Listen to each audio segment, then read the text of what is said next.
Hello everyone, मैं बात कर रहा हूँ। कल 1 दिसंबर को मेरा ग्रुप डी का जो भी एग्ज़ाम हुआ, पटना दानापुर में मेरा एग्ज़ाम था।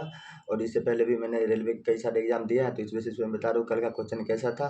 तो आपको एग्ज़ाम में मिलेंगे मैथ, साइंस और रीजनिंग और करेंट अफेयर्स के क्वेश्चन, जिसमें आपको सबसे पहले वहाँ मैथ अटेम्प्ट करने को मिलेगा।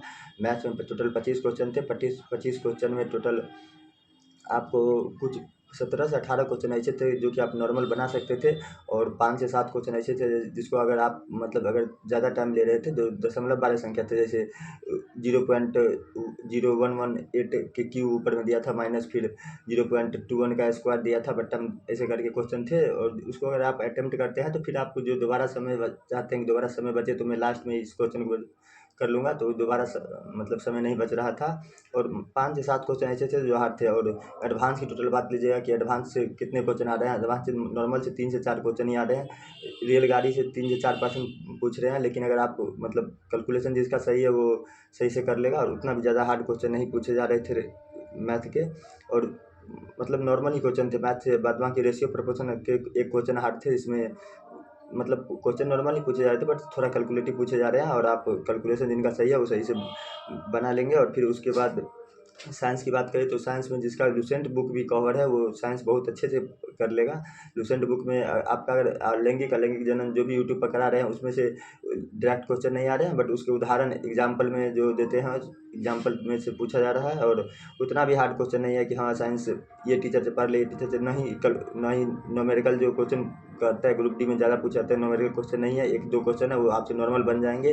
और अगर आपका लुसेंट भी कवर है तो आप साइंस में बहुत अच्छे से बना लेंगे। और उसके बाद बात करेंगे रीजनिंग की। रीजनिंग कैलकुलेटिव थे, और कैलकुलेटिव इजी टू मॉडरेट जो भी रीजनिंग बोले ना, इजी टू मॉडरेट नहीं थे। रीजनिंग ज़्यादा टाइम ले रहे थे। ठीक, इसमें पहले क्वेश्चन आते हैं 4 गो, जैसे कि एक गोल मेज पर जो आदमी को बैठा दिया जाता है उसमें 7 लोग बैठे हैं, उससे टोटल 4 या 5 पर्सन आए हैं। ठीक, उससे 4 या 5 पर्सन में 2 क्वेश्चन आपको ऐसे थे कि आसानी से बन जाते थे। 3 क्वेश्चन ऐसे थे बहुत ज़्यादा ही टाइम लग रहा था। उसमें एक आदमी को बैठाया नहीं जा रहा था, 6 आदमी को टोटल बैठाया जा रहा था, एक आदमी को नहीं बैठाया जा रहा था, उसके पूछा जा रहा था। ये क्वेश्चन ज़्यादा टाइम ले रहे थे।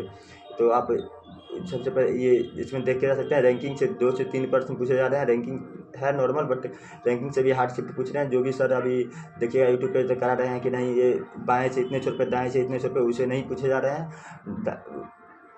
मतलब एक साइड में बैठा दे रहे हैं, इधर बैठा दे रहे हैं, फिर बीच में बैठा रहे हैं, टोटल से पूछ रहे हैं। तो इसमें मतलब जो यूट्यूब अभी तो कराए हैं उसमें से नहीं है, थोड़ा हार्ड क्वेश्चन है। करेंट अफेयर्स की बात करेंगे तो करेंट अफेयर्स मैंने स्पीडी बुक से, ये स्पीडी बुक मैंने पूरा पढ़ के गया था। और यूट्यूब पे कई सारे टीचर हैं जैसे कि अजीत राणा सर, और यूट्यूब पे बहुत सारी चीज़ें थी, अजीत राणा सर और RWFA सर हैं जो, और फिर आज के जाके यहाँ जो करंट अफेयर्स पढ़ाते हैं मैंने उन सबसे पढ़ के गया था। पर ऐसा क्वेश्चन नहीं था कि हाँ मैं करंट अफेयर से पढ़ के आया, तो उसी हिसाब से ले लीजिए 5 क्वेश्चन, 20 के 20 क्वेश्चन करंट अफेयर्स आ रहे हैं। और स्पीडी के हिसाब से 5 क्वेश्चन मैंने दोनों 5 से 7 क्वेश्चन बनाए होंगे। और फिर एक्स्ट्रा क्वेश्चन जो भी आ रहे हैं वो अटेम्प्ट नहीं मतलब सबका वीडियो देखने के बाद भी ऐसा लग रहा है कि इसे कुछ पढ़ा नहीं। हाँ, उसमें से 3-4-5 क्वेश्चन ऐसे हैं जो मतलब फिर बने, लेकिन 20 क्वेश्चन 20-20 क्वेश्चन करंट अफेयर्स आ रहे हैं। रीजनिंग और रीजनिंग में तो आप जिसका भी सम संख्या और विषम संख्या की बात कर रहे हैं, तो सम संख्या और विषम संख्या आप देख के जाइएगा। इससे 4 क्वेश्चन आ रहे हैं, जैसे एक तरफ बाएँ की तरफ बैठा है, दाएँ की तरफ, इसमें पहले विषम विषम और फिर सम करके ऐसे करके जो क्वेश्चन बन रहे हैं,